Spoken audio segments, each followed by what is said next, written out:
Kunzi ba chano yacu abimana bera ndongeye kubasuhuza mu izina rya Yesu Kristo wa Nazareti. Amahoro y'Uwiteka abane namwe.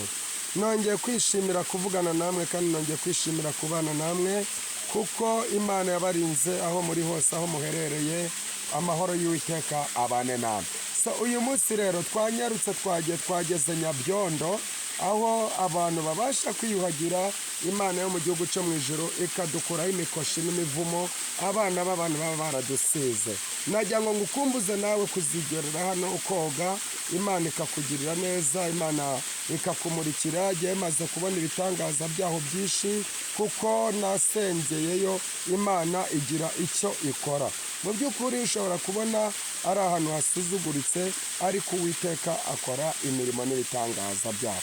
Rero nongeye kubabwira nti Uwiteka abane namwe, Uwiteka abagiriye neza, Uwiteka abafashe.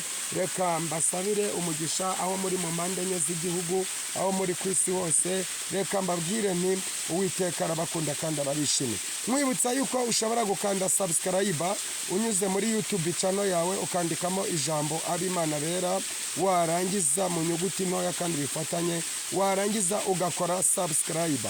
Imana ibahe imigisha rero. Mwakoze cyane, nakagaruka kandi ndabakunda cyane. Mbibutsa ko mukomeza kureba amavuga butumwa ari kuri channel yacu. Ikindi ushobora kuza kuri TikTok live buri mugoroba saa 3 kugeza saa 4 n'igice. Ushobora no kujyaho saa 3 z'amanywa ukageza saa 8 n'igice. Imana y'amahoro ibahe imigisha. Mwakoze cyane kudukurikirana. Uwiteka biteho.